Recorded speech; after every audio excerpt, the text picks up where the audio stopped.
Good morning. Welcome to a morning outlook on Wednesday the 17th of January. This is Kim speaking.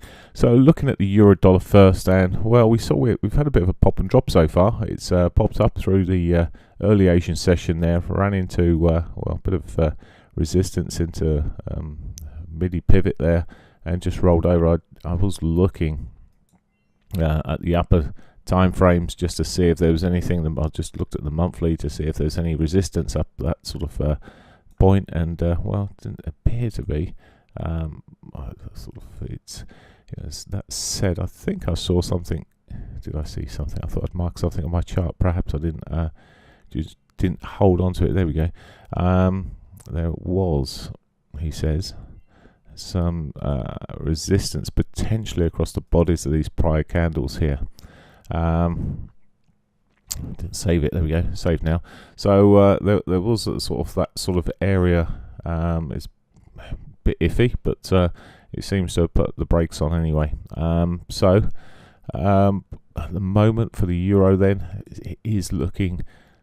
And I say for the moment because we've got divergence kicking across the time frames here. But it is looking like it may be pushing down towards that weekly pivot now. It may just bounce off the 21. I'm going to watch this 4 hour 21 carefully this morning. It'll be a double bottom with yesterday's low there. If it can hold on, well, I'd still prefer the long side, but can't ignore the divergence. So maybe just be safer just to wait for a break of the 21. Now, this is very much intraday trading. My biggish outlook is still quite bullish. On the euro, the pound, etc. Well, it's bearish, should I say, on the US dollar. So it's going against my sort of big picture at the moment. So we'll see.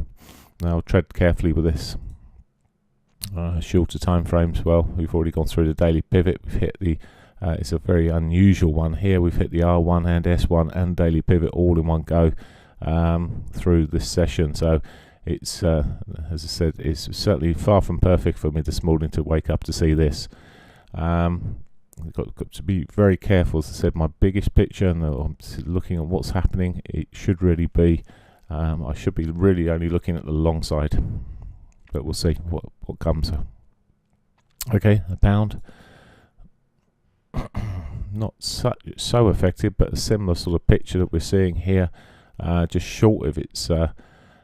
monthly R3 there, just fractionally short on this broker anyway, and a similar picture in terms of its run out there. There's some divergence sitting there, certainly on the MACD, and again we've run into the R1, the daily pivot, and we're not too far short of the S1. I'm really coming back to that 4 hourly to just look now. At the moment, it could well be looking for shorts towards that 4 hourly 21, but we'll see how we roll through. And again, beyond that, whether it be to hold, there is the weekly pivot untouched, but we are a long distance away from it still. And as I say, big picture, I'm more bullish, so got to tread carefully. It will be smaller positions on these shorts, perhaps. Dollar yen seen a bounce, needless to say. We've seen this sort of dollar strength coming through the market through the Asian session, later Asian session in a sense. This is already up to its 4 hour 21. It's had a reaction, as you can see. There is again potential for the 34.50 to be targeted at some point, but preference again would be really on the downside. So it may be a case of waiting out and checking out this morning. In terms of what we're seeing here, looking at potential trades. Well, yes, it's sort of we've seen already much of yesterday's range broken. It could push up towards yesterday's highs and fully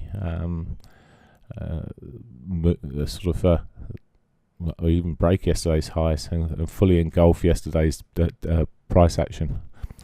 So. As I say, dollar strength seems to be through the markets at the moment. How it holds, we'll see. Aussie dollar. So again, pop and drop, same picture right the way through these markets in terms of weakness early on, divergences sitting across the If I can get the data to come up, it'll be good. But I assure you, there'll be a divergence there. I'm not even going to sit there and wait for that chart. And heading off back south at the moment. Now that's just popped back and retested its 60-minute 8, and it's working off of that at the moment. But again, it's a difficult one in terms of where we're going to be running here. It's again, it's got a weekly pivot below, but maybe a big ask to see it pushing back right the way down there for the Aussie relative to its moves. And finally, the Canadian dollar. You know the story. In fact, this never quite did what a lot of the other markets did yesterday and push into the sort of higher times. It's been quite a modest move overall yesterday, and well, it's hardly moving at all. It's keeping check really. Still has the weekly pivot untouched above. Already through the weekly into the R1.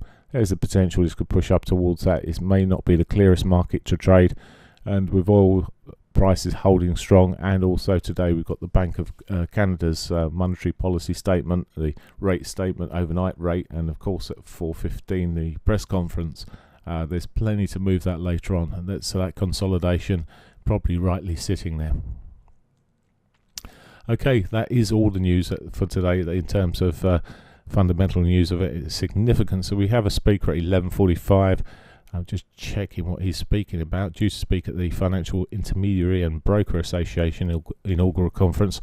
That would be stunning. Probably one best missed. I don't expect too much action to be coming from that 11:45 meeting. And thereafter, US capacity utilization rate and industrial production at 2:15. Not great movers for the markets at the moment. May get some minor volatility around that area. So it's the big news today is the Bank of Canada's monetary policy report at 3 o'clock. Have a great one. Bye for now.